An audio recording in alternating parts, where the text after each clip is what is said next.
बाबूजी। हाँ बेटा। राम कुमार कल रात से घर नहीं आए हैं। कहा?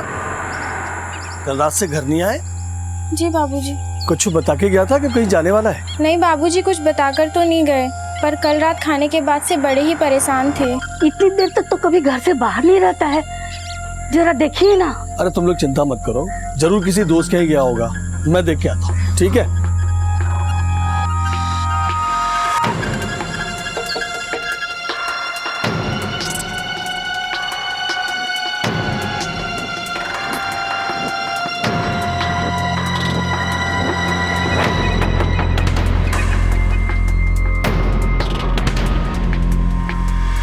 हाँ बिमला मौसी, राम कुमार आया है का?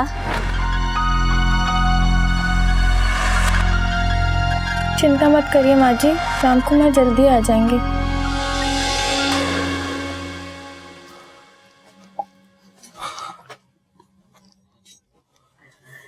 का हुआ, कुछ पता चला का? सब जगह ढूंढ लिया, कुछ पता नहीं चला। एक काम कीजिए ना, अखिलेश को फोन लगा के देखिए ना, शायद कुछ पता चले।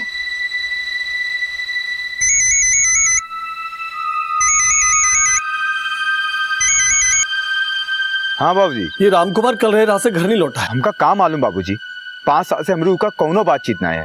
उका कुछ हुआ करे ना तो हमका फोन मत घुमावा करो। वो जिए चाहे मरे, हमरी बला से हम उकी कौनो खोज खबर नहीं रखते हैं। अब फोन रखो, बाद में बात करो। का बोला अखिलेश? उका कुछ नहीं पता। एक काम करते हैं, हम पुलिस स्टेशन जाते हैं, पुलिस में रिपोर्ट लिखाते हैं।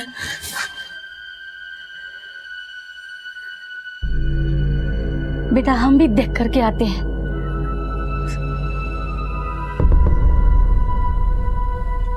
एक कत्ल और एक गुमशुदगी, क्या इन दोनों घटनाओं के तार एक दूसरे से जुड़े हुए थे? मरने वाला कौन था और मारने वाला कौन था? और इस सब में राम कुमार की क्या हिस्सेदारी थी? क्या कातिल राम कुमार ही था जो कत्ल करने के बाद भाग निकला? सवाल कई थे और जवाब एक भी नहीं। राम कुमार के माँ बाप ब्रिजेश्वर और सुमित्रा हर मुमकिन कोशिश कर चुके थे कि कहीं से उनके बेटे का पता चल जाए। साहब, मेरा बेटा कल रात से घर नहीं आया है। क्या नाम है आपके बेटे का? राम कुमार। उसने आपको बताया कि कहाँ जा रहा है, किससे मिलने जा रहा है? कुछ नहीं बताया साहब। उसके सारे दोस्त लोगों से पूछ लिया, आस पड़ोस में ढूंढ लिया। अच्छा, आपकी फैमिली में आपके अलावा और कौन कौन रहता है? हम हैं, हमारी पत्नी सुमित्रा और रेखा। और आप कौन? साहब, हमारा नाम संतोष है। हम ही रेखा को लेके आए थे चाचा के पास। हम लोग राम कुमार और रेखा की शादी के बारे में सोच रहे थे। आपका मतलब कि शादी से पहले ही आपकी होने वाली बहू आपके घर पे रहती थी? जी साहब। अभी कहाँ है रेखा? तो रेखा, तुम्हारी शादी की बातचीत चल रही थी राम कुमार से? जी साहब, हम दोनों एक दूसरे को बहुत ही पसंद करते हैं। तो तुम्हारे हिसाब से कहाँ गया होगा राम कुमार? वो तो हमको नहीं पता साहब, कल रात से वो बहुत ही परेशान लग रहे थे। क्यों, ऐसा क्या हो गया था?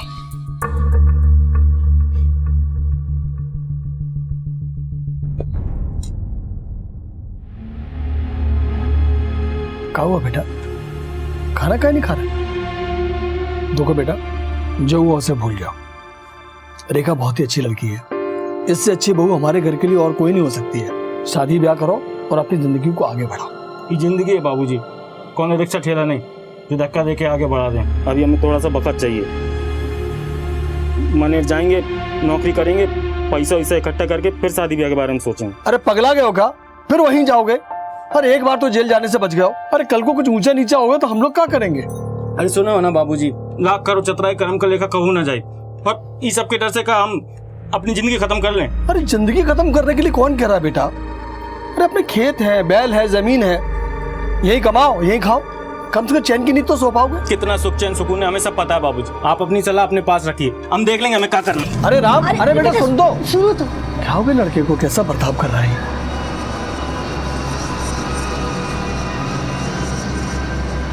सुनिए। परेशान मत करो, हमारा दिमाग बहुत खराब है यहाँ। अरे सुनिए तो, अरे सुनिए तो। वही जो निकले अब तक नहीं आए, बहुत ही गुस्से में थे साहब। हमने सोचा कि हम एक बार पूछ लें, पर वो कहा है ना साहब, हमारी हिम्मत ही नहीं हुआ। मानेर की क्या कहानी है? ऐसा क्या हुआ था कि राम कुमार जेल जाते थे तो बचा? साहब मानेर में बस एक छोटा सा हादसा हो गया था। क्या हुआ था मानेर में?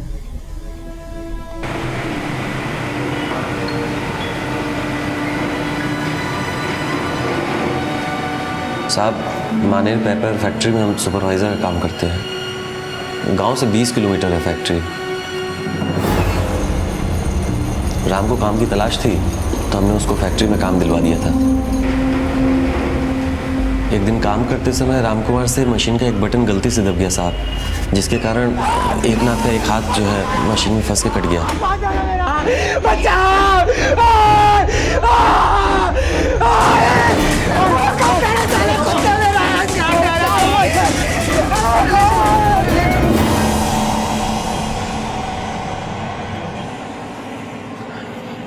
राम क्या हुआ?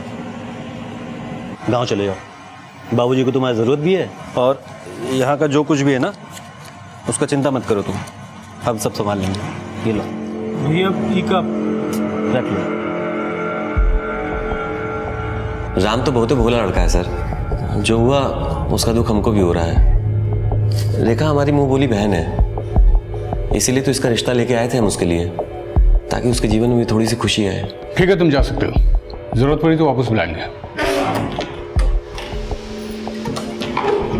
मुश्ताक सर, सबसे पहले राम कुमार के मानेर कांड की डिटेल निकालो। कभी कभी अतीत में हुई एक गलती हमारे आज पे भारी पड़ जाती है। हो सकता है राम कुमार का गायब होना भी उस हादसे से जुड़ा हो। और हाँ, राम कुमार के आसपास के लोगों और गांव वालों से पूछताछ करो। हो सकता है किसी ने राम कुमार को उस रात कहीं आते जाते देखा हो। यस सर, मैं फौरन 2 टीम तैयार करता हूँ। एक टीम के साथ खुद मानेर निकलता हूँ और दूसरी टीम गांव में पूछताछ के लिए भेजता हूँ सर।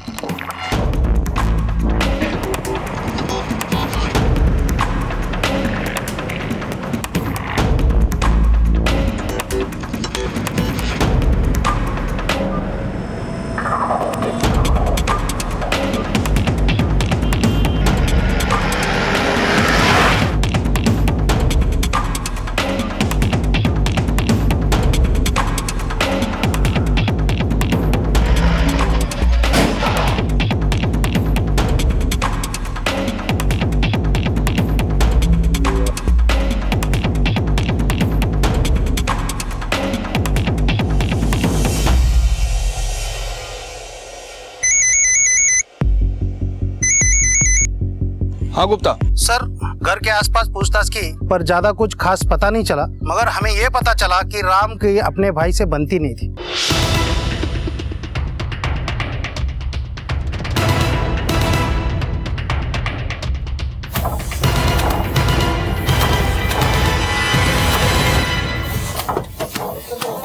अखिलेश। हाँ साहब, हमारी अखिलेश है। अखिलेश तुम्हारा भाई कल रात से घर नहीं पहुंचा, कोई आइडिया कहाँ होगा? नहीं साहब, वो तो बाबूजी का फोन आया था कि वो घर नहीं लौटा है। वैसे साहब हमारी उससे बनती नहीं थी, हमका कुछ नहीं पता साहब। पता नहीं या फिर बताना नहीं चाहते? ये क्या कह रहे हैं साहब, हमरे कुछ समझ में नहीं आ रहा। मतलब ये है अखिलेश कि तुम्हारे भाई के गायब होने में कहीं तुम्हारा हाथ तो नहीं है? अरे हम काहे करेंगे ये सब, बनती तो इसलिए नहीं थी साहब कि हमारे बाबूजी ने सारी जायदाद तो कर दी उसके नाम, और हमरे हिस्से में आई केवल भीख। और वैसे भी हमरा उससे कौनो मतलब नहीं साहब। हम यहाँ अपने बीवी बच्चन के साथ अच्छे से जिंदगी काट रहे हैं साहब। हम ये सब करके अपनी जिंदगी थोड़ी खराब करेंगे साहब।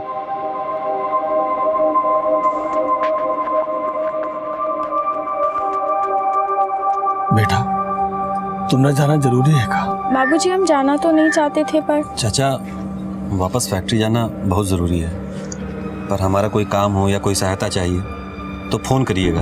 और चाचा, राम मिल जाएगा, एतबार रखिए। अच्छा, हम चलते हैं, प्रणाम।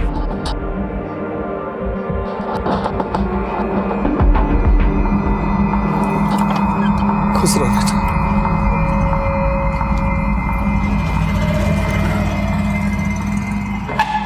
सर, मैंने मानेर में काफी पूछताछ की। रेखा के कई चाहने वाले निकले सर। उसका भाई आनंद भी उसी फैक्ट्री में काम करता है जिसमें संतोष काम करता है। सर, दोनों काफी अच्छे दोस्त भी हैं। इसलिए भाई ने बहन को संतोष के साथ रामकुमार के घर भेजा ताकि शादी की बात पक्की हो सके सर। और एक बात और सर, मैंने रामकुमार के भाई अखिलेश से भी बात की। सर, अखिलेश और रामकुमार के बीच बनती तो नहीं थी, लेकिन उसे देखकर ऐसा लगता नहीं कि वो अपने भाई को गायब करवा सकता है सर, क्योंकि उसके घर में एक पत्नी, छोटे छोटे बच्चे भी हैं सर। और ये एकनाथ की क्या रिपोर्ट है? सर एकनाथ भी रेखा को काफी पसंद करता है। सर ये राकेश है, राम कुमार के घर के पास में ही रहता है। इसने उस रात कुछ देखा है सर। क्या देखा था? साहब हम उसको एक आदमी के साथ देखे थे, वो लोग झगड़ा कर रहे थे। अंधेरा ज़्यादा होने के कारण हम उसका चेहरा तो नहीं देख पाए, पर हाँ साहब उसका एक हाथ नहीं था। तो एकनाथ था उस रात उसके साथ। मुश्ताक सर, चलो इस एकनाथ की खोज खबर ली जाए, पता तो चले कि ऐसी क्या जरूरत पड़ गई कि इतनी रात गए इन दोनों को एक साथ मिलना पड़ा। सर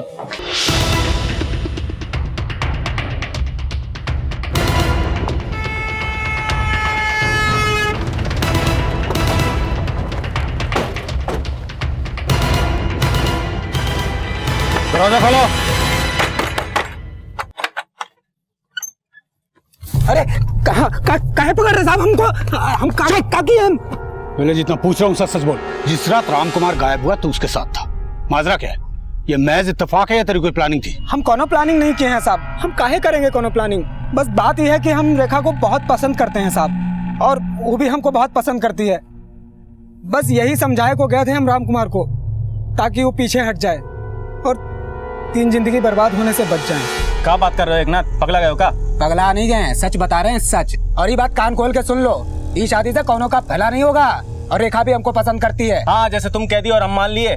बस इतना ही बात था साहब। हम भला उनको काहे कुछ करेंगे। मुश्ताक सर, रेखा का कहना है कि राम कुमार और वो एक दूसरे को प्यार करते थे, और यहाँ एकांत कह रहा है कि वो और रेखा एक दूसरे को पसंद करते थे। कहीं ये सारा कुछ रेखा की वजह से तो नहीं हो रहा है? सर रेखा के भाई आनंद तिवारी से बातचीत करते हैं, वो इन सबको जरूर जानता होगा, और एक भाई होने के नाते उसे ये जरूर पता होगा कि रेखा के आगे पीछे कौन कौन था और किस वजह से था, और रेखा किसे पसंद करती थी। तनिक मुस्कुराइए ना। काहे मुस्कुराए? अरे मुस्कुराती तो बहुत अच्छी लगती है। पर काहे मुस्कुराए? कोई वजह भी तो होनी चाहिए। अरे हम तुम्हारे सरप्राइज लेके आए हैं। सरप्राइज? दिखाइए तो। अरे ऐसे कैसे दिखा दूं? पहले मुस्कुराइए तो सही। फिर दिखाओगे? हाँ तो ठीक है। हाय हाय, क्या मुस्कुराती है। कहाँ गया? ये देखो नया फोन। दिखाओ तो। अरे रुकिए तो एक फोटो खींचते हैं, ठीक है? कैसे लग रहे हैं हम? अरे बहुत खूबसूरत लगते हैं। अब दिखा भी दीजिए। अरे हम दिखाते हैं ना आपको। अरे कुछ करने को दीजिए ना। अरे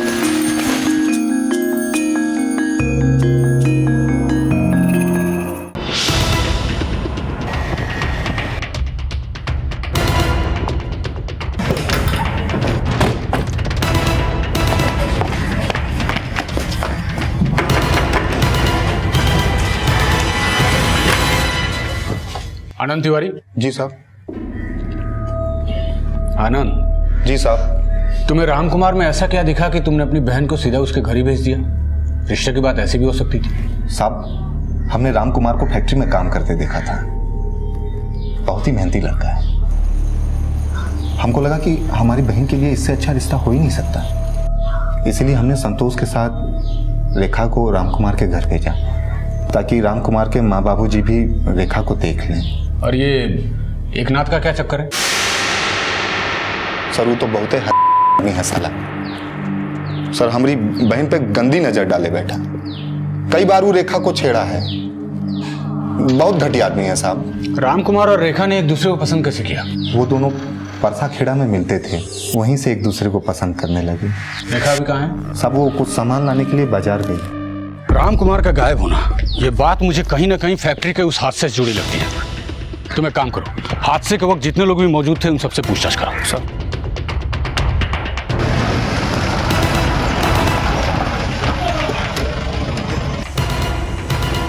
आप हैं मैनेजर?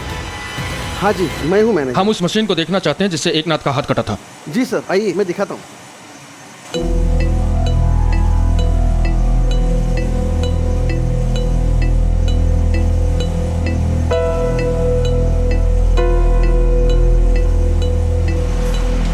इससे पहले भी इस मशीन के साथ कोई हादसा हो चुका? नहीं साहब, ये ऐसे पहली बार ही हुआ है, ऐसे पहले कभी नहीं हुआ। हमारे सारे मशीन्स की मरम्मत हर महीने होती है। ये जो हादसा हुआ है ना साहब एकनाथ के साथ, ये पहली दफा ही घटा है। साहब उस दिन एकनाथ काफी खोया खोया सा लग रहा था, मतलब उसे संभाल के काम करना चाहिए था, क्योंकि कारखाने में आप देख रहे हैं इतनी बड़ी बड़ी मशीनें हैं, यहाँ हमेशा चौकस रहना बहुत जरूरी होता है। साहब हमको तो ऐसा लगता है राम कुमार ने सब कुछ जानबूझकर किया था। एकनाथ रास्ते से हटे और रेखा के लिए रास्ता साफ हो जाए। और उस दिन दोनों बहुत लड़े थे। अब काहे लड़े ये हमें पता नहीं। उस रोज एकनाथ और राम कुमार में झगड़ा हुआ था। ये झगड़ा किस बात को लेकर हुआ था? साहब, एक नथवा ना आनंद की बहन रेखा के पीछे पड़ा हुआ था। कभी कभी आते जाते कुछ उल्टा सीधा बोल भी देता था। अब रेखा हमारी भी बहन जैसी है, इसी आदत को लेकर झगड़ा हुआ होगा। सर, मैंने मनेर फैक्ट्री में लोगों से पूछताछ की। कुछ का कहना है कि उस दिन एकनाथ ही खोया खोया सा था, जिसकी वजह से लापरवाही में उसका हाथ कट गया सर। और कुछ लोगों ने बताया कि एकनाथ और राम कुमार के बीच झगड़ा भी हुआ था सर। ये झगड़ा किस वजह से हुआ था? सर, संतोष ने बताया कि एकनाथ रेखा के पीछे था और उस पर गंदे गंदे कमेंट्स भी पास करता था। झगड़ा इसी बात को लेकर हुआ था। मुश्ताक, कहीं ऐसा तो नहीं कि इसी वजह से एकनाथ को उस मशीन का शिकार बनाया गया? अखिलेश और एकनाथ दोनों के पास राम कुमार को गायब करने की वजह थी, लिहाजा दोनों शक के घेरे में थे। रिश्तों में खटास कभी भी दुश्मनी का रूप ले सकती है, फिर चाहे वो रिश्ता दोस्ती का हो या सगे भाइयों का। दुश्मनी किसी के लिए भी घातक बन सकती है। पुलिस ने राम कुमार से जुड़े हर इंसान और उसके रिश्ते को खंगालना शुरू कर दिया, क्योंकि इस वक्त छोटे से छोटा सुराग भी बड़ा खुलासा कर सकता था।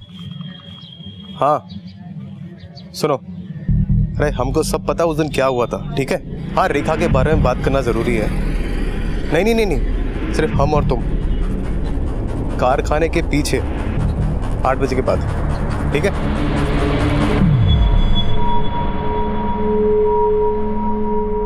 हेलो,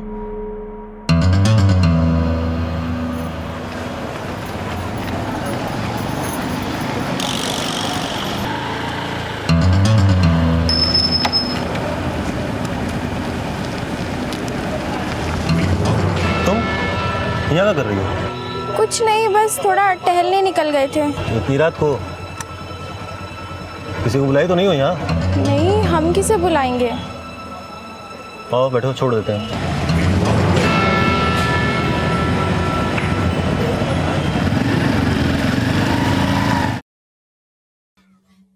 हमरा राम इतना भोला और सीधा है, किसी की बात पर भी भरोसा कर लेता है। फिर यही सोच के तो हमने अपनी आधी से ज्यादा जायदाद उसके नाम कर दी थी, ताकि उसका भविष्य सुरक्षित हो जाए। अखिलेश को तो हम जानते हैं, होशियार है, अपनी जिंदगी संवार लेगा। पर हमें क्या पता था कि जायदाद के चक्कर में दोनों भाई एक दूसरे के इतने बड़े दुश्मन बन जाएंगे। काश दोनों भाई साथ होते।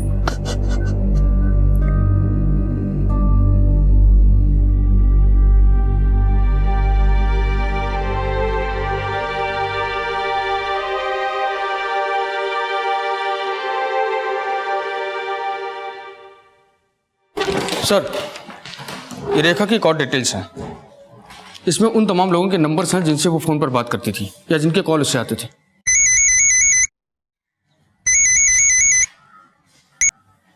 हाँ बोलो।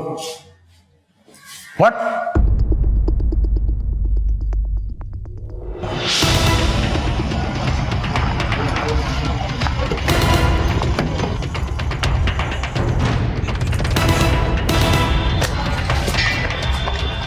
हटो साइड।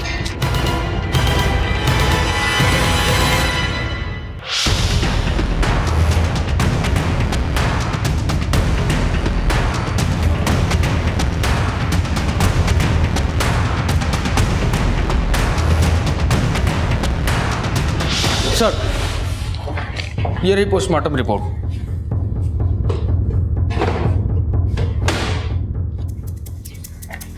सर, रिपोर्ट के मुताबिक ड्रग्स के हैवी डोज की वजह से ही नमन मिश्रा की मौत हुई थी।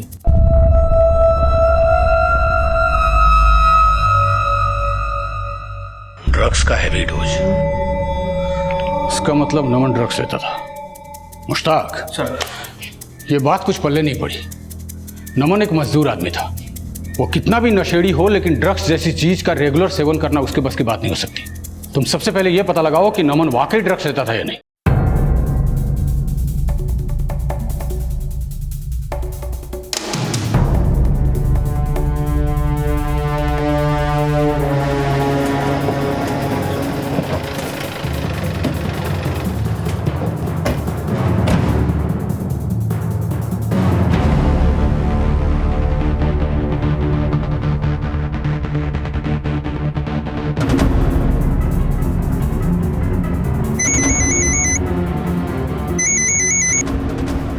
हाँ मुश्ताक। सर, नमन के दोस्तों और उसके परिवार वालों से पूछताछ की, उससे ये पता चला कि वो एक नंबर का नशेड़ी था। शराब तो लगभग वो रोज ही पीता था सर। हाँ मगर ड्रग्स, वो भी इतनी मात्रा में? देखो मुश्ताक, ड्रग्स के लाइट डोज से आदमी बेहोश हो जाता है, तो नमन इतने हैवी मात्रा में ड्रग्स का डोज कैसे ले सकता है? जरूर इसके पीछे किसी का हाथ है। हो सकता है कि उसने ये ड्रग्स खुद ना खाया हो, बल्कि उसे किसी ने खिलाया हो सर। पॉसिबल है।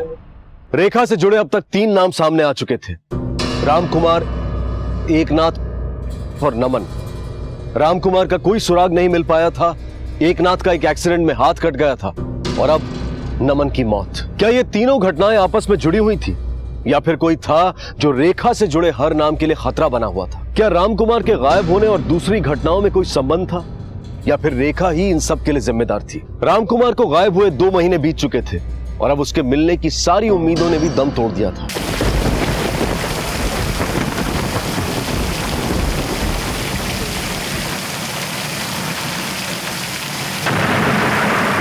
कितना पानी भर गया। हमको ये पानी निकालना पड़ेगा, कहीं ऐसा ना हमारी जमीन बैठ जाए। आज जल्दी चल। अंदर के कमरों को भी देखते हैं, कहीं ऐसा ना इतना पानी वहां भी भरा। हाँ चलिए चल। अरे राम कुमार के कमरे में इतना पानी। सुमित्रा, पानी जल्दी से निकालना पड़ेगा। अरे बाप रे। सुमित्रा,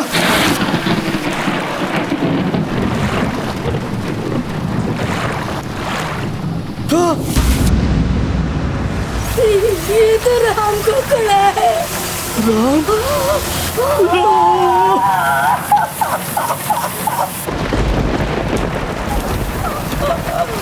अरे दुनिया में इसको ढूंढ रहे थे हम।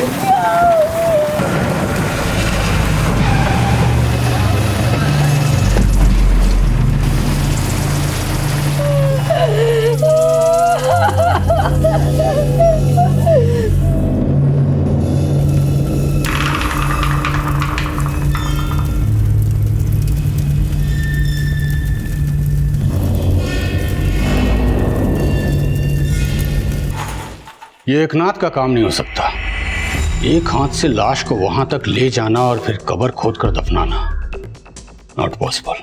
मुश्ताक, क्या पॉसिबल है कि राम कुमार की लाश उसी के घर में गड़ी हो? इतना सब कुछ हो गया और बाप को खबर तक नहीं। सर, हो सकता है कि सच में उसे पता ना हो, क्योंकि अगर वो इन सब के पीछे होता तो बारिश के बाद भी लाश के बारे में किसी को पता नहीं चलने देता सर। वो तो ठीक है मुश्ताक, लेकिन हमें अपनी तरफ से एक बार ब्रजेशों को टटोलना चाहिए। हो सकता है हमारा अंधेरे में चलाया हुआ तीर सही निशाने पर लग जाए। सर,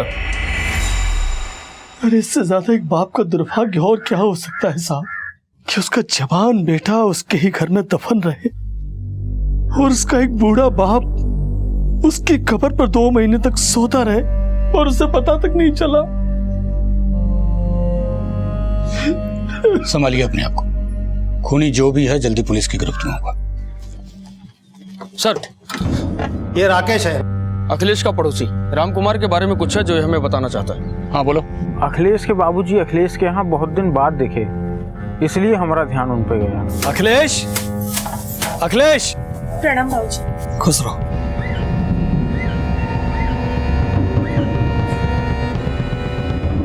प्रणाम बाबूजी।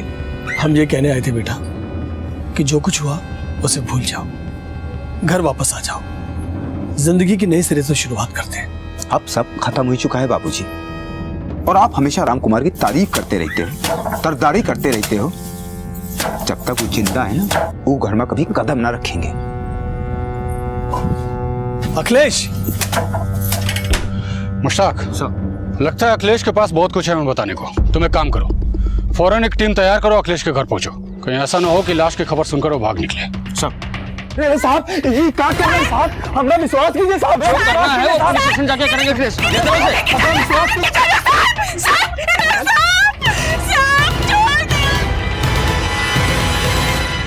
तो बात अब साफ साफ कर लेते हैं, और ध्यान रहे कि दोनों सच ही बोलेंगे। अखिलेश, क्या तुम्हारे पिता कभी तुम्हारे घर आए थे? हाँ साहब। और घर लौटने की बात पर तुम दोनों में बहस भी हुई थी? आप साहब, गुस्से में तो मुंह से 2-4 बातें निकली जाती हैं। बात यह है साहब कि हम राम से चिढ़ते बहुत थे। कहे कि बाबूजी ने सारी जायदाद तो उनके नाम कर दी, जी का वो बर्बाद कर देता, और हमका का दिया कछु नहीं। बस साहब, यह खातिर हम गुस्से में घर छोड़कर बाहर चले गए। तू चाहे कितनी भी दलील दे ले, लेकिन तुझे देखकर लगता नहीं है कि तू कोई दूध का धुला हुआ है।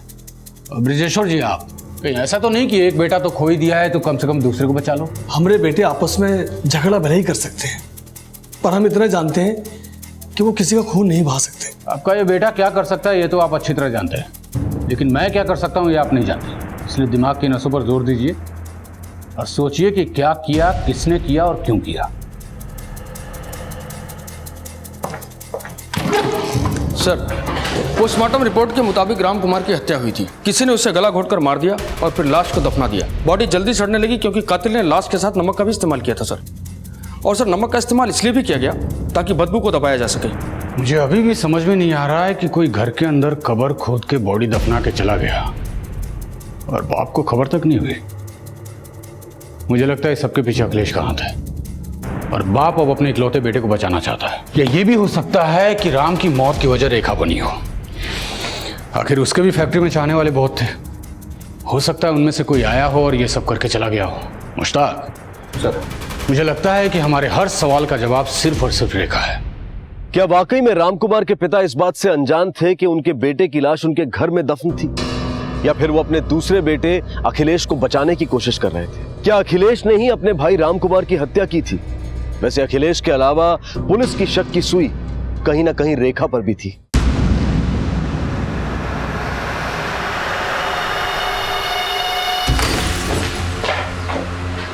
रेखा, सर इसको जल्दी हॉस्पिटल पहुंचाओ। चूहा मारने की दवा खाई थी। सिचुएशन क्रिटिकल हो सकता था पर अभी ठीक है। जहर अभी बाहर है पर रिकवर होने में 2 से 3 दिन लग सकते हैं। हाँ तो रेखा, मामला क्या है? ऐसा क्या हुआ कि तुमने चूहे मारने का जहर खा लिया? साहब, आज तक हमने जिससे भी प्यार किया वो सब हमको छोड़कर चले गए और इस बार भी ऐसा ही हुआ साहब। इसलिए हमने सोच लिया कि अब हम नहीं रहेंगे। मैं तुम्हारा दुख समझ सकता हूं, सुनकर बड़ा अफसोस भी हुआ, लेकिन वो क्या है ना, मेरी भी एक परेशानी है जिसे सुनकर तुम्हें भी बड़ी तकलीफ पहुंचेगी। हमने तुम्हारा कॉल रिकॉर्ड चेक किया और हमें यह पता लगा कि जिस रात नमन का खून हुआ उस रात तुम भी वहीं थी। और हम उस फैक्ट्री के मजदूर नहीं हैं जिसे तुम घुमाओ और हम घूम जाएं। अब तुम्हारी भलाई इसी में है कि सारा सच खुद अपने मुंह से कबूलो। नहीं तो अगर हम घुमाने पे आ गए ना तो ऐसा घुमाएंगे कि तुम्हारी पूरी जिंदगी घूम जाएगी। चलो बोलो बोलो। साहब, हम तो नमन के साथ रहना चाहते थे। हमने तो इतना भी सोच लिया था कि हम उनके साथ भाग जाएंगे। साहब, नमन ने हमसे वादा किया था कि वो हमें कभी किसी चीज की कमी महसूस नहीं होने देंगे। और हाँ साहब, उस रात नमन ने ही हमें वहां बुलाया था।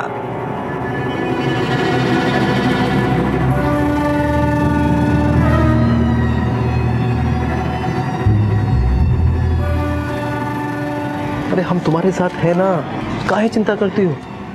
अरे हम तुम्हारा ख्याल रखेंगे। अब तो कम ख्याल रखेंगे क्या तुम्हारा? हाँ? अरे पकड़ो ना। हमें पता है कि आप हमारा हमेशा ख्याल रखेंगे। फिर हम उसके बाद वहां से अकेले निकल गए। उसके बाद साहब नमन से कौन मिला, वो कहाँ गया, हमें कुछ नहीं पता साहब। उस रात इतना कुछ हुआ। आपके बेटे को किसी ने मारा, आपके घर में उसकी कब्र खोदी, उसे दफना दिया और वहां से चले भी गए। ये सब करने में अच्छा खासा वक्त लगा होगा ब्रिजेश्वर जी, और आपने कुछ भी नहीं सुना। क्यों? साहब, मैं और मेरी पत्नी उस रात भी हर रोज की तरह खाना खा के अपने कमरे में सोने चले गए। हमने कोई आवाज नहीं सुनी साहब। साहब, हमारे घर में आने के 2 रास्ते हैं, एक तो आगे का दरवाजा और एक पीछे का दरवाजा जो खेतों की ओर खुलता है साहब। वो लोग जरूर पीछे के दरवाजे से आए होंगे साहब। और साहब, राम कुमार का कमरा भी घर की दूसरी तरफ है। अगर उस कमरे में कुछ हो भी रहा होगा तो हमें उसकी आवाज नहीं आएगी। ये सब में अखिलेश नहीं हो सकता साहब। वो गुस्सा जरूर करता है, बकबक करता है, पर वो ये सब नहीं करेगा साहब। तो फिर और कौन कर सकता है? कौन कौन लोग आते थे आपके घर पे? बहुत लोग आते हैं हमारे घर पे। तो रेखा, संतोष, उसकी पत्नी, सर, हमने अब तक संतोष और नमन के घर वालों से बात नहीं किया है। संतोष की बीवी भी रामकुमार के घर अक्सर आया करती थी। हो सकता है उसने कभी कुछ देखा हो।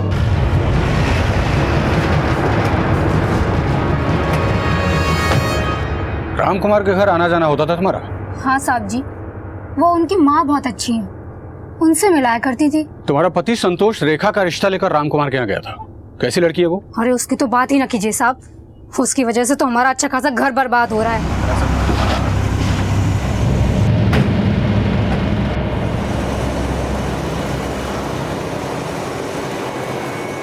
चल संतोष। साहब क्या हुआ?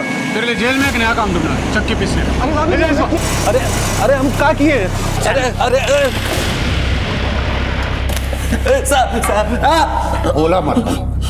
हमें सब सच पता चल चुका है कि रामकुमार और नमन को तू नहीं मारा है। क्या बोल रहे? हम काहे मारने लगे रामकुमार को? तेरी बीवी ने सारा सच उगल दिया है और तेरे सारे काले कच्चे चिट्टे खुल चुके हैं। रेखा कुछ दिन तेरे घर पे भी रही थी, राइट? और तुम दोनों के बीच कुछ चल भी रहा था और नमन की बीवी ने हमें बताया कि नमन को कोई 5 लाख रुपए देने वाला था और वो शहर से बाहर भी जाने वाला था।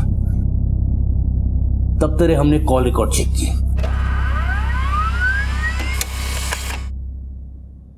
और पता चला कि कत्ल वाले दिन नमन ने तुझे फोन भी किया था। हेलो? और कत्ल की रात रेखा तेरे साथ भी थी।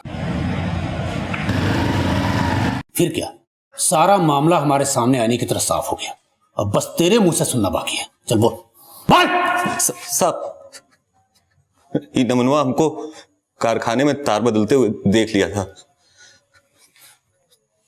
जिसके बाद एक नाथ का हाथ कट गया।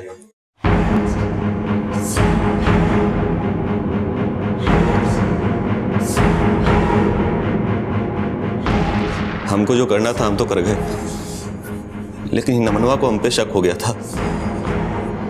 पूछताछ में तो कुछ बोला नहीं, लेकिन अपना मुंह बंद रखने का हमसे पैसा ईटना चाहता था। हम भी उसको पैसा का लालच दे दिए, वो हमारे जाल में फंस गया।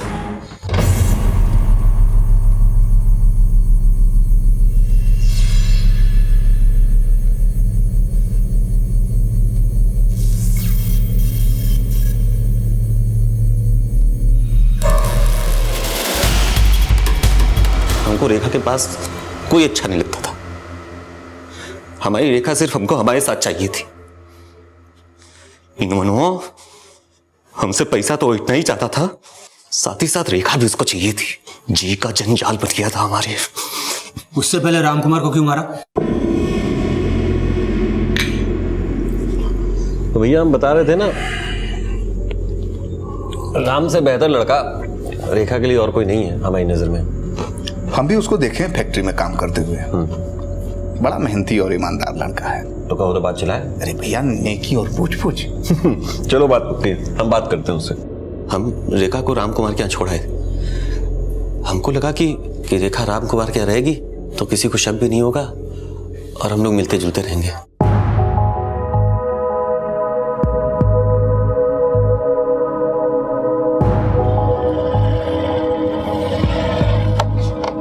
चाचा प्रणाम। ले आए तुम्हारी बहुरिया। कैसी है चाची? अपनी बहुरिया को देख लो भैया, शिकायत ना करना फिर। अरे मेरा राम, बस बैठा रहोगे? उठो तो देखो, ले आए। कैसी है? पसंद आई? पर 3 दिन में ही हमको उसकी याद सताने लगी।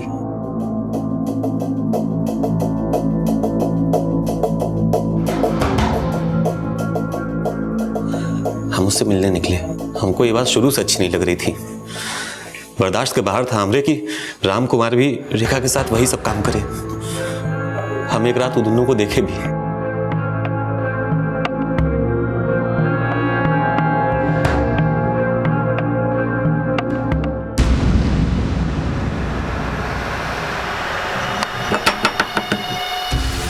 इस वक्त कौन आया होगा? पता नहीं, तुम अंदर जाओ, मैं देखता हूँ।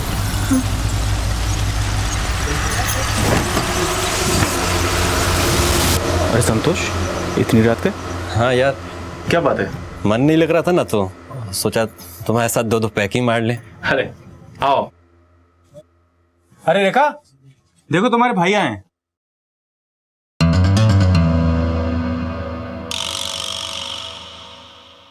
तुम दोनों भाई बहन बैठ के बात करो, मैं कुछ खाने पीने का इंतजाम करता हूँ।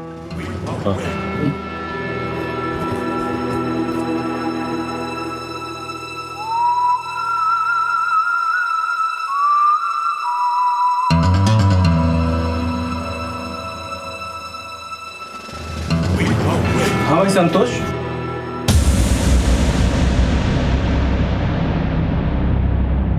फिर हमने सोचा कि राम कुमार ये बात सबको बता देगा। अरे बस तुम्हें गलत फहमी हो रही है ना? मेरी शादी? अरे नहीं यार, तू गलत समझ रहा है। मैं गलत समझ रहा हूँ। फिर अगली सुबह ब्रजेश्वर चाचा घर आए और हमसे कहने लगे कि रात से राम कुमार घर नहीं लौटा। यही वो मौका था साहब जब हम ब्रजेश्वर चाचा के साथ खुले थे, और इससे किसी को हम पे शक भी नहीं होता। लाश में से बदबू ना आए और जल्दी से सड़ जाए, इसके लिए हमने कवर फिर से खोदी। उसमें नमक डाल दिया और फिर से कवर पाट दी।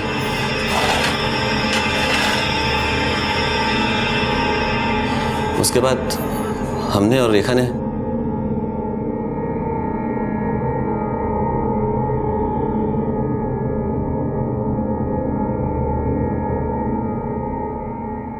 रामकुमार और उसके पिता को संतोष पर पूरा भरोसा था, और संतोष ने उनके इसी भरोसे का फायदा उठाकर अपने मकसद को कामयाब करना चाहा। संतोष अपने पहले गलत कदम को कारगर बनाने के लिए एक के बाद एक गलत कदम उठाता गया, और नतीजा रामकुमार को अपनी जान से हाथ धोना पड़ा। जब जुर्म का काला पर्दा किसी की आंखों पर पड़ता है तो सही और गलत का फर्क खत्म हो जाता है, और वो इंसान अपने गलत इरादों को पूरा करने के लिए किसी भी हद तक चला जाता है।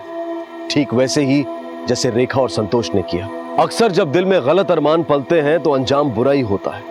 रेखा और संतोष भी अपने ऐसे ही गलत अरमानों की वजह से कातिल बन गए, और आज दोनों जेल की सलाखों के पीछे हैं।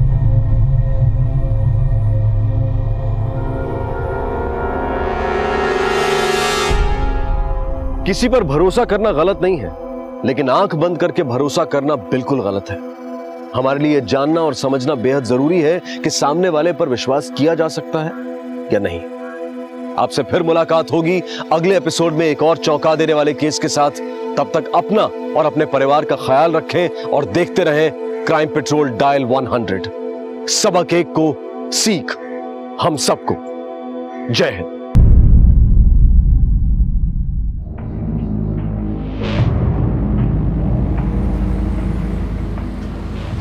मामा, आज मेरे लिए न्यू ड्रेस खरीदो ना। बाड़ा अभी ये मैंने लिया था ना, अभी अगले महीने ले लेंगे। नमस्ते बहन जी। नमस्ते भैया। संतरे दे दूं? दे दीजिए 2 किलो।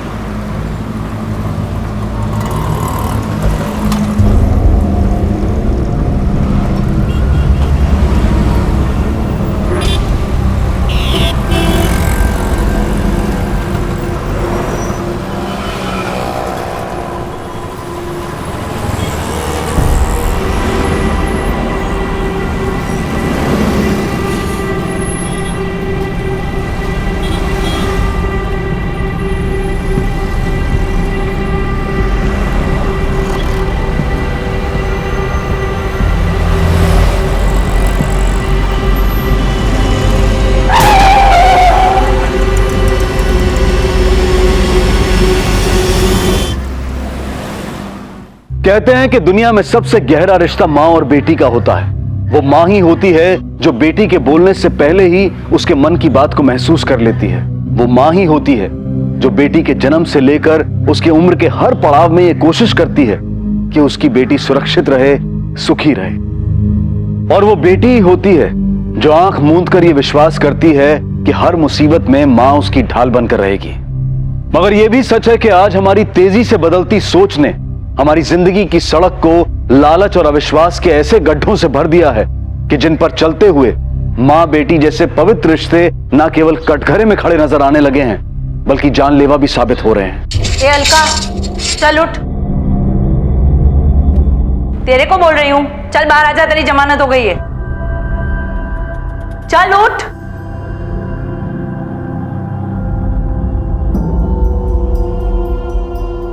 चल चल।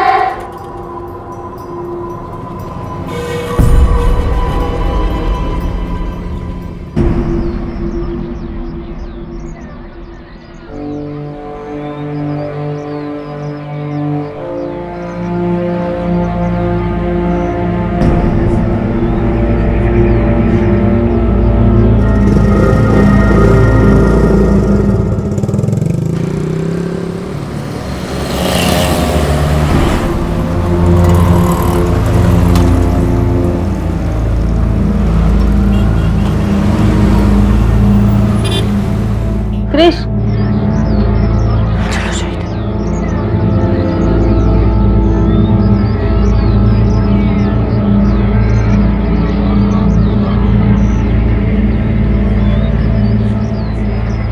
देखो, इतना सब कुछ होने के बाद आराम से घूम रही है उसके साथ।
संभालो अपने आप को।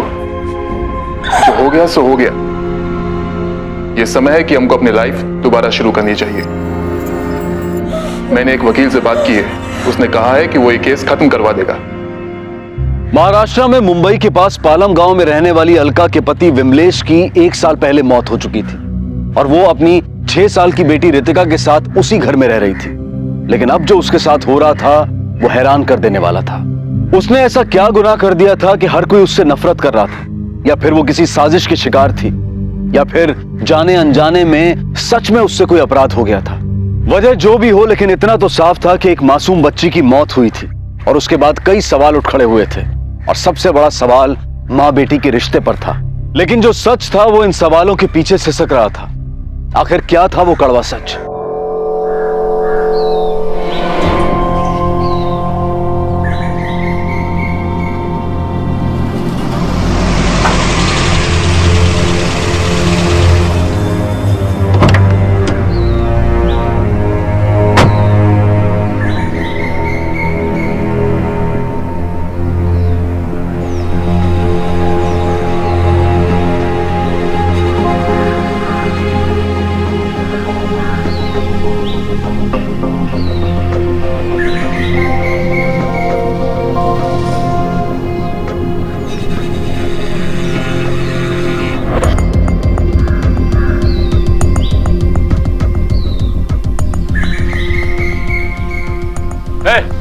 क्या नाटक लगा रखा है?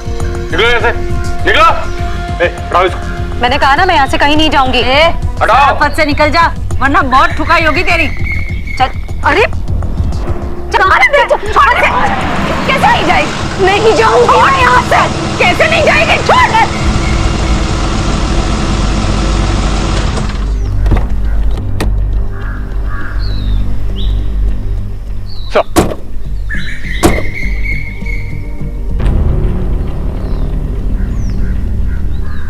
यादव सर। कौन है औरत? सर मर्डर का केस चल रहा है इस पर। इससे बचने के लिए फालतू में ड्रामा कर रही है, जबकि इसने सर जानबूझकर अपनी बेटी को एक्सीडेंट में मारा है। इसे मेरे कैबिन में भेज दो, मुझे बात करनी है। सर।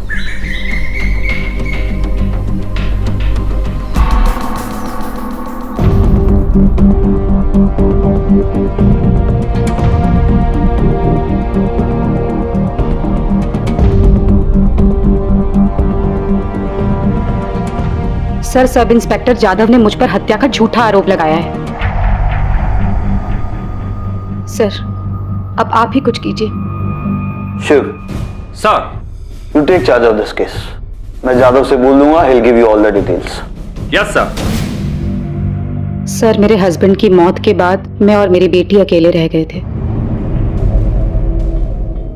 मम्मा, पापा कभी नहीं आएंगे ना?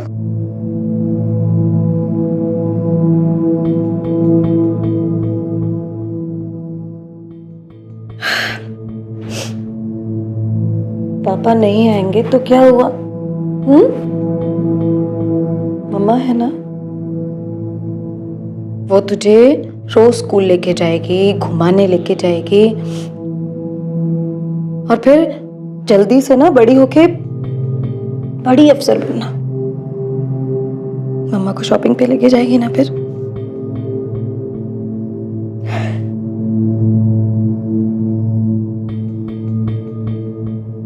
उसके बाद मैंने SKN कंपनी ज्वाइन कर ली ताकि खर्चा चलता रहे, और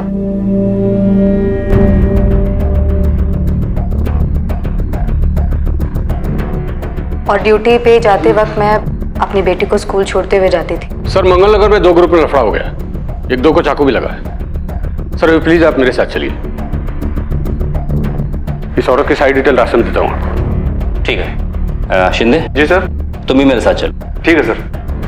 मैम आप थोड़ी देर यहाँ बैठिए, मैं आकर के आपसे मिलता हूँ। जी। शिंदे माने को बोल दो मैं उनसे चाय कॉफी के लिए पूछे। ठीक है सर। आओ। माने मैडम पूछा, पानी पूछो।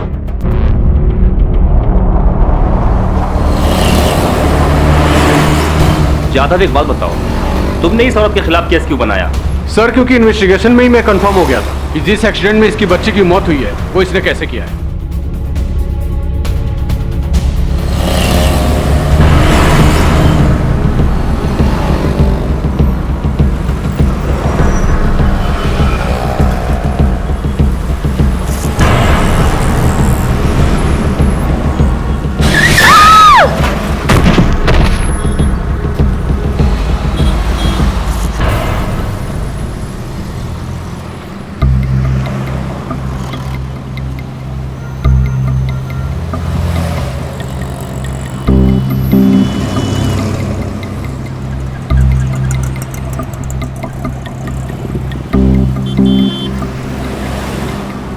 रितिका, रितिका, मारा, मारा उठ, रितिका उठ, रितिका, रितिका, मारा, मारा उठ।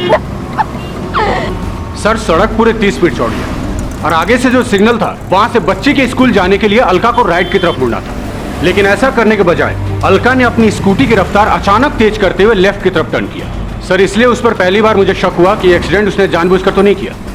लेकिन जादव कोई माँ अपनी बेटी की जान क्यों लेना चाहेगी? एग्जैक्टली सर, यही सवाल मेरे दिमाग में आया था। इसके लिए सर मैंने उसके पड़ोसियों से पूछताछ भी की। सर जानते हैं क्या मालूम हुआ? अरे काई की माँ साहेब, सौतेली बेटी थी उसकी। सौतेली? हाँ, विमलेश ने अपनी बीवी के मरने के बाद रितिका को संभालने के लिए अलका से दूसरी शादी की थी साहब। और जब तक विमलेश जिंदा था ना साहब, रितिका को लेकर दोनों में बहुत लड़ाई झगड़ा होता था। क्या बताऊं, परेशान हो गए थे हम तो। साहब उसकी बेटी रितिका को मैंने खुद ने कार के नीचे आने से बचाया था। बड़ी लापरवाह माँ है साहब, ऐसा लगता है वो खुद अपनी बेटी को मरवाना चाहती है।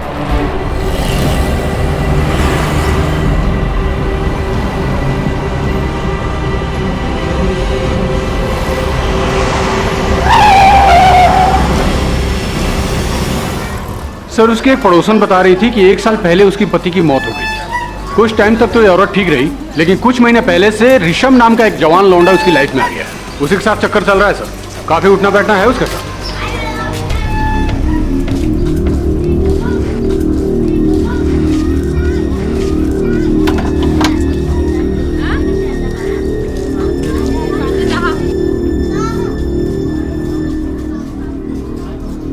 इसके मर्द को मरे अभी साल भर भी पूरा नहीं हुआ है और देखो कैसे गुलछर्रे उड़ा रही है। आस पड़ोस का भी ख्याल नहीं है इसको। सर मेरे को तो पूरा शक है कि अपनी बॉयफ्रेंड की लाइन क्लियर करने के लिए इस लड़की ने ही अपनी सौतेली बेटी को रास्ते से हटाया। आपने पुलिस से यह बात क्यों छुपाई कि रितिका आपकी सगी बेटी नहीं सौतेली बेटी थी?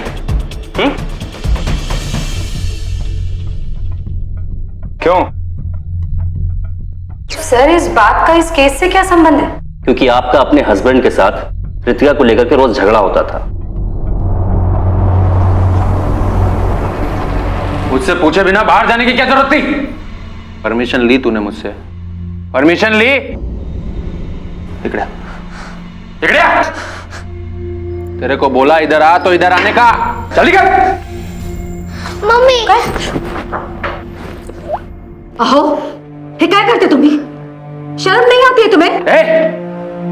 ए अलका चुप, तूने पैदा नहीं किया इसको, ये मेरी बेटी है, समझ में आई तेरे? चल। रितिका, चल बेटा अंदर चल, मरने दे इसे।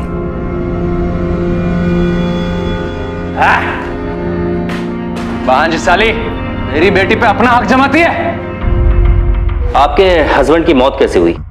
शराब पीने से उनका लीवर डैमेज हो गया, जिस वजह से उनकी डेथ हुई। और उसके बाद ऋषभ का आपके घर आना जाना बहुत हो गया, नहीं? हाँ, ऋषभ का आना जाना है मेरे घर पर। और फिर घर का दरवाजा तुरंत बंद कर लेते थे, क्यों? हाँ सही है, मैं ही बुलाती थी उसे। भाई है मेरा, राखी बांधी है मैंने उसे। रितिका, चल बेटा जल्दी से बुक निकाल, ऋषभ आ रहा है तुझे पढ़ाने। मम्मा मुझे नहीं पढ़ना है, मुझे उनके साथ घूमने जाना है। रितिका,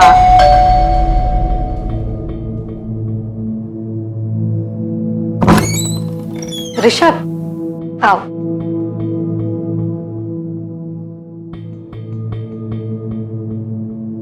ऋषभ, अच्छा किया कि तुम आ। देखो रितिका बिल्कुल भी ध्यान नहीं दे रही पढ़ाई में। तुम रितिका की पढ़ाई की चिंता मुझ पर छोड़ दो। तुम मेरी बहन हो, तुमने मुझे राखी बांधी है। रितिका, चलो बुक खोलो।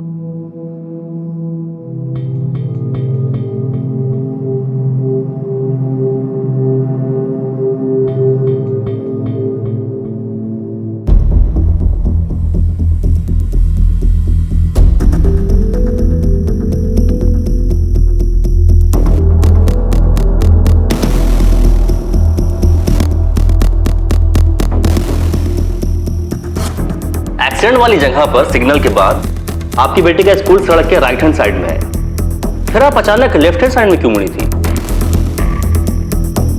क्यों मैडम, याद नहीं आ रहा या फिर सवाल समझ में नहीं आया?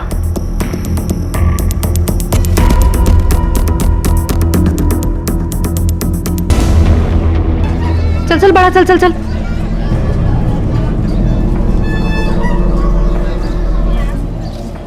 चल होकर चल।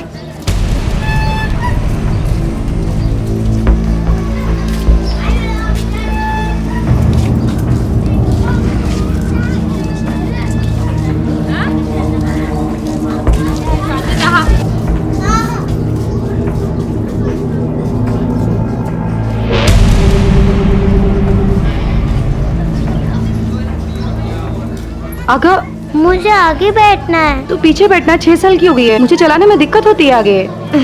पीछे बैठ, चल जल्दी।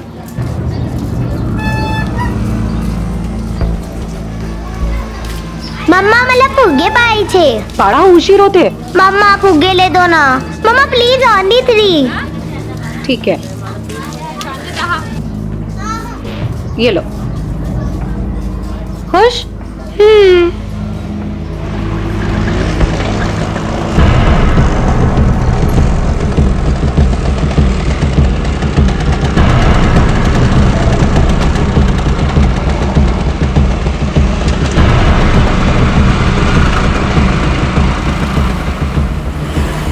तो तू स्कूल लेकर जाएगी बलून अब? मम्मा आप बलून लेके चले जाना और शाम को लेके आना। अच्छा, मैं ऑफिस लेकर जाऊं तेरा ये बलून? हाँ, तो क्या हुआ? तो क्या हुआ शैतान? मम्मा मम्मा आइसक्रीम। मम्मा प्लीज एक दिला दो ना मम्मा प्लीज। एक आइसक्रीम मैं कल नहीं खाऊंगी, पक्का प्रॉमिस, सच्ची मुच्ची। हाँ ठीक है, रुक लेती खाली हूँ। एक खाऊंगी प्लीज। हाँ हाँ एक खा लेना, रुक मैं लेती हूँ।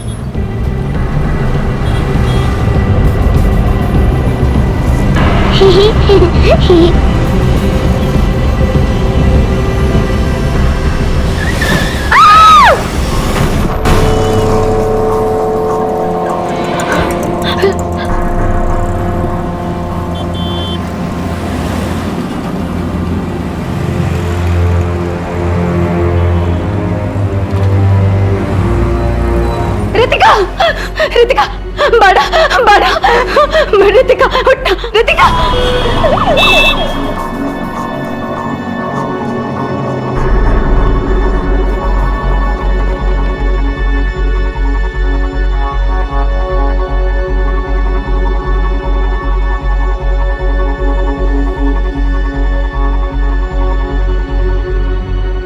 क्या हुआ डॉक्टर साहब? सी इज नो मोर। इनका पेपर तैयार कर देना। रितिका,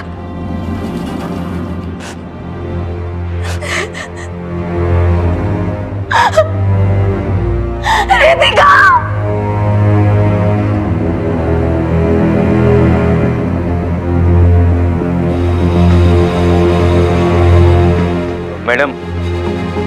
मैडम आपका भी मेडिकल टेस्ट करना पड़ेगा, क्योंकि आपका जो केस है वो एक्सीडेंटल डेथ का केस है। चलिए।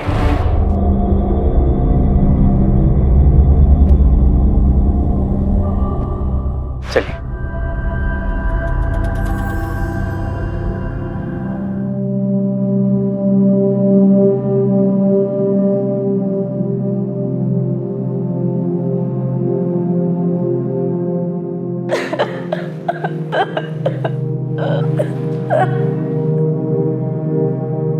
ये तो बदनसीबी है, कोई क्या कर सकता है। ये बदनसीबी नहीं है, हत्या हुई है, हत्या। ये क्या कह रही हो अलका? वो एक एक्सीडेंट था। नहीं ऋषभ, ये एक्सीडेंट नहीं था, हत्या हुई है। ये मेरी बेटी की हत्या हुई है इसमें। और पता है हत्यारा कौन है? वो लोग जिनकी लापरवाही के कारण सड़क पर गड्ढे बने। अगर वो गड्ढा ना होता तो मेरा एक्सीडेंट नहीं होता और मेरी बेटी नहीं मरती। अगर उन हत्यारों को सजा नहीं मिली तो उन गड्ढों के कारण और भी कई रितिकाएं यूं ही मरती रहेंगी। देखो मैडम, आपकी प्रॉब्लम समझता हूं मैं, लेकिन ये सिर्फ एक्सीडेंटल डेथ का केस बन रहा है, हत्या का नहीं। अभी क्या गड्ढे के खिलाफ एफआईआर लिखूं मैं? लेकिन सर, मैंने खुद पता लगाया, सड़क के ठेकेदार का नाम प्रदीप सावंत है और इंजीनियर का नाम राज पाटिल है। सर, उन लोगों को इतना तो पता होगा ही ना कि अगर सड़क में कोई खराबी है तो उससे किसी की भी जान जा सकती है। सर, उनकी लापरवाही के कारण गड्ढा बना और मेरी बेटी की जान गई। उन लोगों के खिलाफ मर्डर का केस होना ही चाहिए। ठीक है, मैं आप लोगों की बात मान लेता हूं, लेकिन अभी मैं सिर्फ कंप्लेंट दर्ज करूंगा। पूरी जांच पड़ताल करने के बाद ही एफआईआर लिखूंगा। बोलिए बोलिए।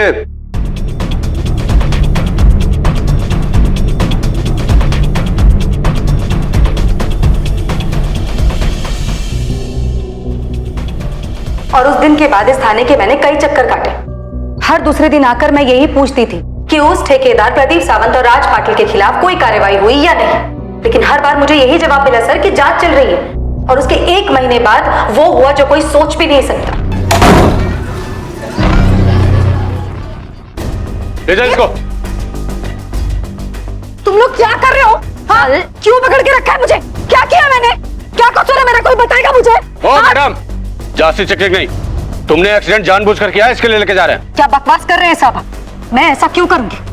अपनी बेटी को क्यों मारूंगी मैं? मैडम, सड़क का एक तरफ का चौड़ाई 30 फीट है और वो गड्ढा सिर्फ 3 फीट चौड़ा और 2 इंच गहरा है। तेरे को छोटा सा गड्ढा दिखा और बाकी का 27 फीट सड़क नहीं दिखा। तू साइड से जा सकती थी ना, लेकिन तेरे को ऐसा करना ही नहीं था। तूने जानबूझकर अपनी स्कूटी गड्ढे में डाली ताकि तू अपनी सौतेली बेटी से छुटकारा पाकर अपने उस बॉयफ्रेंड ऋषभ के साथ शादी बना सके। चक्कर चल रहा है ना तेरा? ले जा इसको गाड़ी में। साहब, मेरी बात सुनो साहब, ये सच नहीं है। साहब, मुझे छोड़ो। साहब।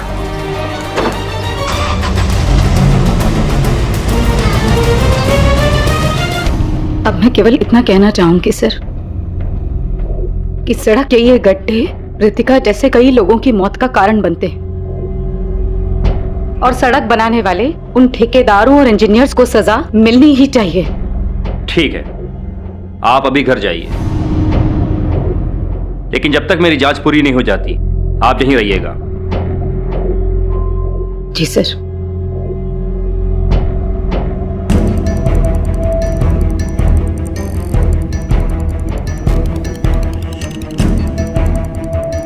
सर, मुझे तो अब इन दोनों की बातें सही लग रही हैं। ये तो जांच होने के बाद ही पता चलेगा कि कौन झूठ बोल रहा है।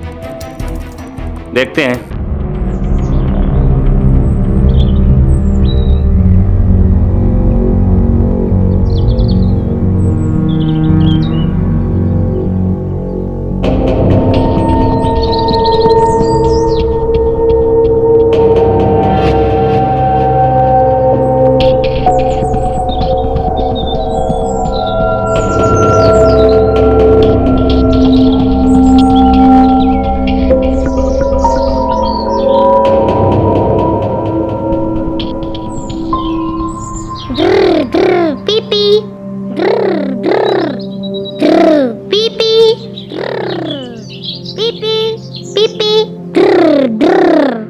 सीनियर इंस्पेक्टर शिव गायकवाड़ एक बहुत ही मंझे हुए पुलिस ऑफिसर थे। उन्होंने पहले जांच कर रहे सब इंस्पेक्टर जाधव और अलका दोनों से बात की थी और वो अच्छी तरह से जानते थे कि सच और झूठ की पहचान तथ्यों को परखने के बाद होती है। लेकिन कई बार ऐसा भी होता है कि सच उससे बिल्कुल उल्टा होता है जैसा हम सोच रहे होते हैं। लेकिन साथ ही यह भी एक बहुत बड़ा सच है कि हमारे देश का कानून भावनाओं पर नहीं बल्कि परखे गए सबूतों पर यकीन करता है।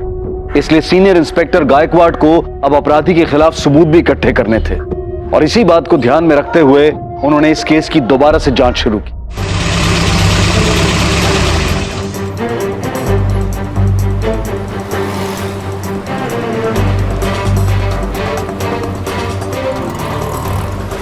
आओ।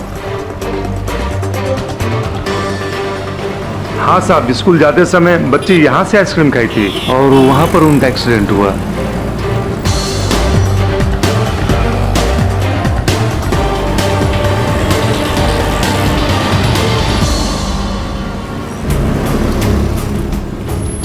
शिंदे, अलका जी की जो स्कूटी थाने में रखी है ना, उसे अर्ली मॉर्निंग लेकर के यहाँ जाना।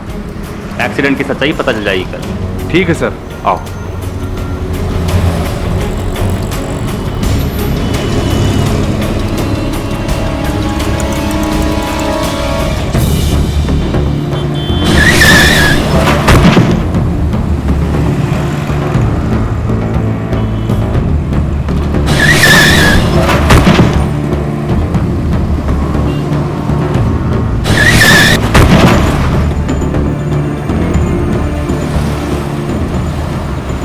शिंदे जी सर, यहाँ से एक जमीन का टुकड़ा खोदकर लैब भेज देना ताकि पता तो चले कि रोड बनाते समय कोई लापरवाही हुई है या नहीं। और हाँ, साथ में एक्सीडेंट के बाद अलका का मेडिकल टेस्ट कराने वाले उस कांस्टेबल से भी पूछताछ करो। ठीक है सर।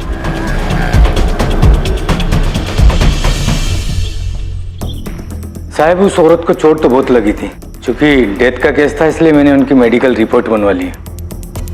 ये देख लीजिए। ठीक है पटेल, तुम जाओ। Thank you sir.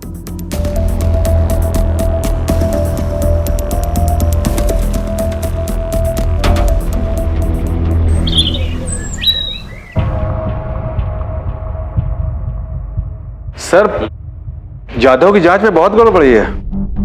ये देखिए सर, जिस समय एक्सीडेंट हुआ था वो करीब दिन के 11 बजे का समय था। क्योंकि उस समय सड़क पर भीड़ बहुत ज्यादा रहती है, इसलिए किसी के लिए भी 40 की स्पीड से ज्यादा गाड़ी चला पाना संभव नहीं है। जबकि जाधव ने रिपोर्ट में लिखा है कि अलका जी 60 की स्पीड से गाड़ी चला रही थी। अगर अलका ने जानबूझकर ये एक्सीडेंट किया होता तो उसे वैसी चोटें नहीं लगती जैसे कि अचानक गिरने से लगती। और सर, अलका के मेडिकल रिपोर्ट की भी अनदेखी की गई है, जो ये साबित करता है कि एक्सीडेंट में अलका को भी बहुत ज्यादा चोटें आई थी। शिंदे, जाधव से कहो कि मुझे इस केस के बारे में दोबारा बात करनी है। जी सर।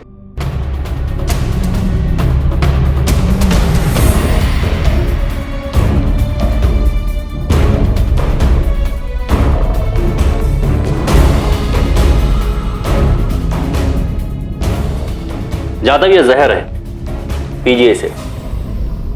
लेकिन सर, मुझे पता है कि इसको पीने से तुम मर सकते हो। नाउ इट्स एन ऑर्डर, पियो इसे। जाधव, अगर अनजाने में मैंने तुम्हें यह जहर दिया होता तो ये एक एक्सीडेंट होता। जबकि मुझे पता है कि यह जहर है, उसको पीने से तुम मर सकते हो, फिर भी मैं तुम्हें दे रहा हूं, तो यह एक हत्या हुई। खराब सड़क बनाने वाले ठेकेदार को भी पता होता है किसकी वजह से किसी की मौत हो सकती है। इसलिए रितिका का मामला एक्सीडेंट नहीं, जानबूझकर की गई हत्या है। और तुमने तो बिना जांच की तह तक जाए हुए एक मां को हत्यारा बना दिया। जादव, तुम्हारी इस लापरवाही से हम सब शर्मिंदा हैं और तुम्हें भी इसका खामियाजा भुगतना पड़ेगा। ठेकेदार प्रदीप सावंत को थाने में बुलाओ और उसे कहो कि पूरी फाइल लेकर के आए। सर।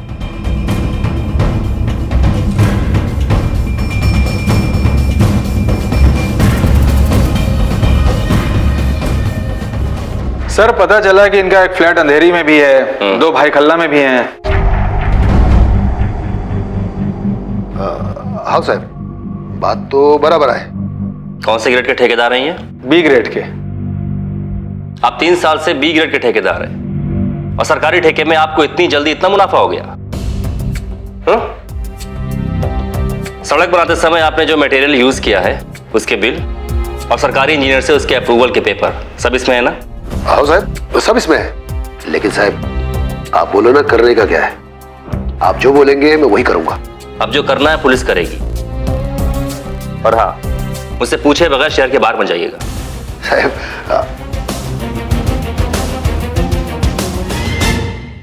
सड़क में बने हुए गड्ढे सिस्टम में पड़ चुके गड्ढों की गवाही हैं। ये कहना बहुत मुश्किल है कि सिस्टम में गड्ढे हैं या गड्ढों में सिस्टम। लेकिन जो भी हो, एक बात बिल्कुल साफ है कि इन गड्ढों की वजह से अब तक हजारों लोगों की जान जा चुकी है। मिनिस्ट्री ऑफ रोड ट्रांसपोर्ट की एक रिपोर्ट के अनुसार हमारे देश में पिछले ही साल लगभग 4.5 लाख सड़क दुर्घटनाएं हुई और जिनमें तकरीबन 1,41,000 लोग मारे गए। और इनमें से 11,000 से ज्यादा दुर्घटनाएं सिर्फ सड़क पर बने गड्ढों की वजह से हुई, जिनमें 3,000 लोग मारे गए। और यह सब हमारी और आपकी बदकिस्मती नहीं है कि देश भर में हर दिन हर घंटे लगभग 16 लोग, यानी कि तकरीबन हर चौथे मिनट में हमारे किसी अपने की हत्या कर दी जाती है। दोषी कौन है? सड़क पर बना हुआ गड्ढा, या सड़क बनाते समय लापरवाही बरतने वाले ठेकेदार, या जांच करने वाले सरकारी अधिकारी, या फिर खुद अलका, जिसे सड़क पर बने गड्ढे से बचकर चलना चाहिए था। वजह जो भी हो, लेकिन हर साल गड्ढों की वजह से होने वाली मौत की लिस्ट में 5 साल की मासूम रितिका का नाम भी जुड़ गया। लेकिन अब देखना यह था कि जो लोग इसके लिए जिम्मेदार थे, क्या उन्हें अपनी हरकतों पर जरा भी शर्म थी, या फिर वो कुछ ऐसा करने वाले थे जो आपके और हमारे सड़क पर सुरक्षित चलने और जिंदा रहने के अधिकार पर एक तमाचा था।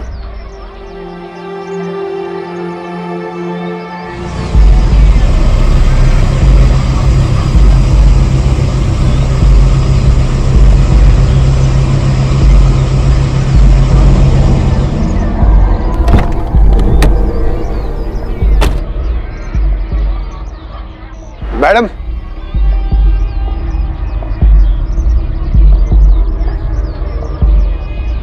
नमस्कार।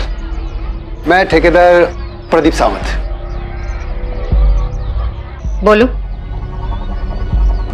मैडम, मैं तुम्हारी बेटी को वापस तो नहीं ला सकता, बस तुम कुछ ले दे के मामला सेटल कर दो।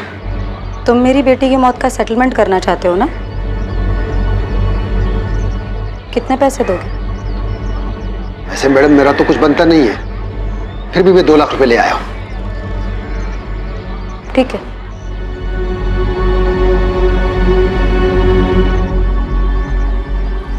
बस तुम ये लिख दो कि तुमको मुझसे कोई शिकायत नहीं है, बाकी मैं संभाल लूंगा।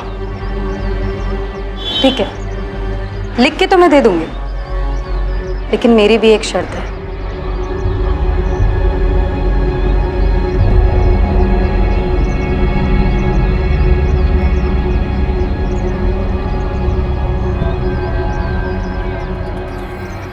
$2.5 लाख तो हो जाएंगे ना? बराबर ना? तो मैं ये सब तुमको दे देती हूँ, बस तुम मेरी बेटी के जान के बदले में ना अपने किसी बच्चे की जान ले लो, मामला सेटल हो जाएगा। ज्यादा होशियारी दिखा रही है ना मेरे सामने? ठीक है, तो कुछ जो मर्जी है करना कर, मेरा कुछ नहीं उखाड़ सकती, समझी? पकड़। चले चल। मिस्टर पाटिल, आपके रिपोर्ट के हिसाब से इस केस में जिस गड्ढे की बात हो रही है वो सड़क पर किसी भारी चीज के गिरने की वजह से ही बने हैं ना? हाँ? जी, मैंने खुद फाइल चेक की थी। एक सवाल है पाटिल साहब से, क्या बारिश का पानी इतना भारी होता है कि सड़क पर गिरते ही सड़क गड्ढों से भर जाती है? चलिए मानिए आपकी बात कि वो गड्ढा जिसकी वजह से एक बच्ची की मौत हुई सड़क पर किसी भारी चीज के गिरने की वजह से बनी है, लेकिन उसी सड़क पर और भी बहुत सारे गड्ढे हैं और वो भी आपकी ही सुपरविजन में बने हैं ना? उनके बारे में आप क्या कहेंगे? पाटिल साहब, मुझे इस सड़क की पूरी रिपोर्ट चाहिए। आप कैसी रिपोर्ट की बात कर रहे हैं? शिंदे। तो ठीक है इंजीनियर साहब, मैं एक काम करता हूं, मैं ये सारी फाइलें ले जाता हूं, इसकी जांच करता हूं, जो जरूरी नहीं होगी उसे वापस कर दूंगा, ठीक है? नहीं।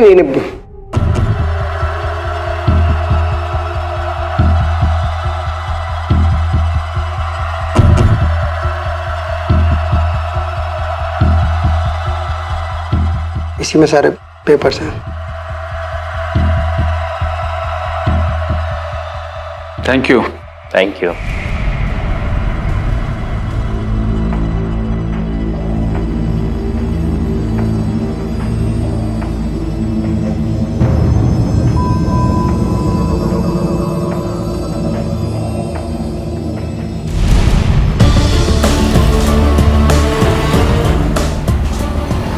शिंदे। Yes sir. अब तुम्हें पता है ना कि हमें आगे क्या करना है? हाँ सर, अब हमें दोनों के फोन कॉल्स और बैंक के खातों की जांच करनी है, पर उसके लिए वी नीड परमिशंस। उसके लिए मैं एसपी सर से बात करता हूँ, ठीक है? ठीक है सर। जय हिंद सर।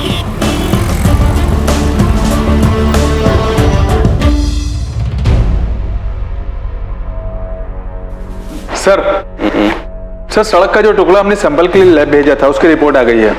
इसके अनुसार ना तो सही मटेरियल का इस्तेमाल किया गया है और ना ही सही टेक्निक का। और उनके फोन कॉल्स और बैंक रिपोर्ट? सर, उसकी जांच भी मैंने कर ली है।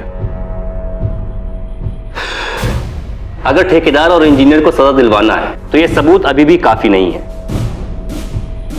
और अगर इन सबूतों को लेकर के हम केस फाइल करते हैं तो उसे साबित करने में बहुत समय लग जाएगा। जैन सर। और सर ऐसा कैसे हो सकता है?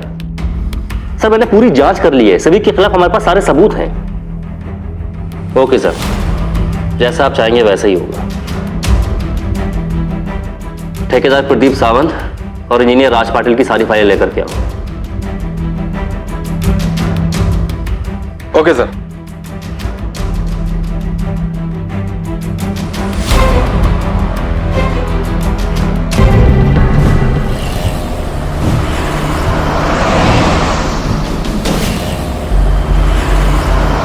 सर, इसमें लैब टेस्ट की रिपोर्ट से लेकर के मटेरियल सप्लायर, आप लोग के बैंक स्टेटमेंट्स, फोन कॉल्स सब रिकॉर्ड मौजूद है। लेकिन सर आप लोगों ने ऊपर से कॉल करा करके मेरी सारी मेहनत पर पानी फिरवा दिया।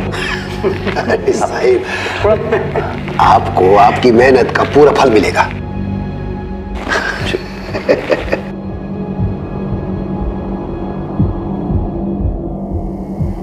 ये लीजिए, बाकी मामला रफा दफा होने के बाद।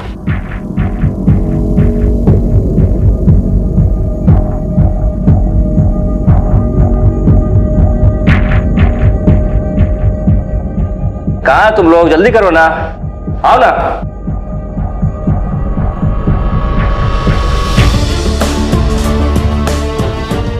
आ गया साहब।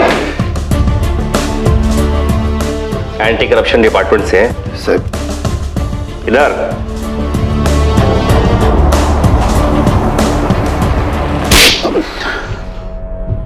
एसपी कदम साहब के कहने से हमने सब किया ताकि तुम लोगों को रंगे हाथ पकड़ सके। लेके चलो इन्हें। चलो आ जाओ। आइए इंजीनियर साहब, आइए। आप अच्छा नहीं कर रहे हैं आप, लेकिन अच्छा।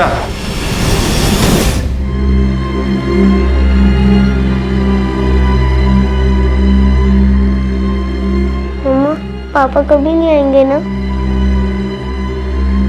पापा नहीं आएंगे तो क्या हुआ? मम्मा है ना?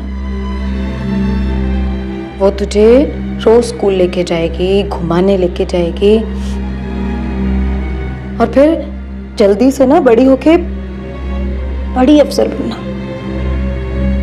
मम्मा को शॉपिंग पे लेके जाएगी ना फिर।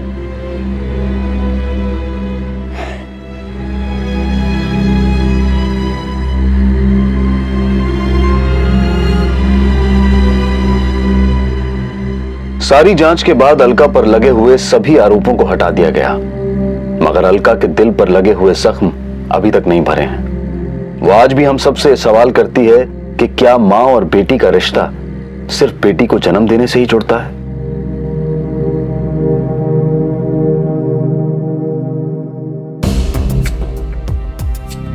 इस मामले में पुलिस ने सब इंस्पेक्टर गजानन जाधव को जांच में लापरवाही का दोषी पाते हुए उस पर विभागीय कार्रवाई की है।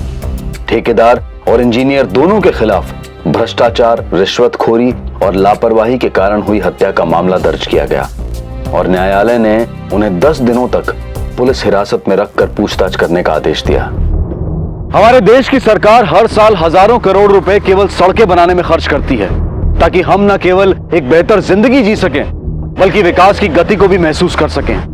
लेकिन ठेकेदार प्रदीप सावंत और इंजीनियर राज पाटिल जैसे भ्रष्ट और बेईमान लोग अपने निजी स्वार्थों के लिए देश की विकास प्रक्रिया को गड्ढों में डाल देने में कोई शर्म महसूस नहीं करते।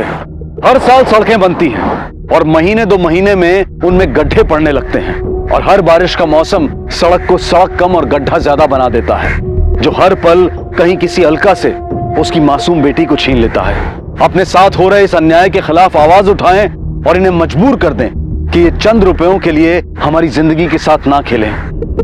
ये सच है कि भ्रष्टाचार का गड्ढा काफी गहरा है और इसे भरते भरते काफी समय लग जाएगा, लेकिन इस सब के बीच अच्छी खबर यह है कि हाल ही में सरकार ने सड़कों की गलत डिजाइनिंग और देखभाल की कमी के कारण हुई दुर्घटनाओं के लिए संबंधित लोगों को उत्तरदायी ठहराने की घोषणा की है। हम उम्मीद करते हैं कि इसके बाद ऐसी दुखद घटनाओं में न केवल कमी आएगी बल्कि इसके लिए जिम्मेदार लोगों को सजा भी मिलेगी। इसी विचार के साथ मैं अनूप सोनी आपसे विदा लेता हूं। फिर मुलाकात होगी अगले एपिसोड में और खुलासा करेंगे एक और जुर्म का। तब तक अपना और अपने परिवार का ख्याल रखें और देखते रहें क्राइम पेट्रोल डायल 100। सबक एक को सीख हम सबको। जय हिंद। इस तरह के और भी एपिसोड देखने के लिए हमारे चैनल को सब्सक्राइब करें और बेल आइकन दबाना ना भूलें।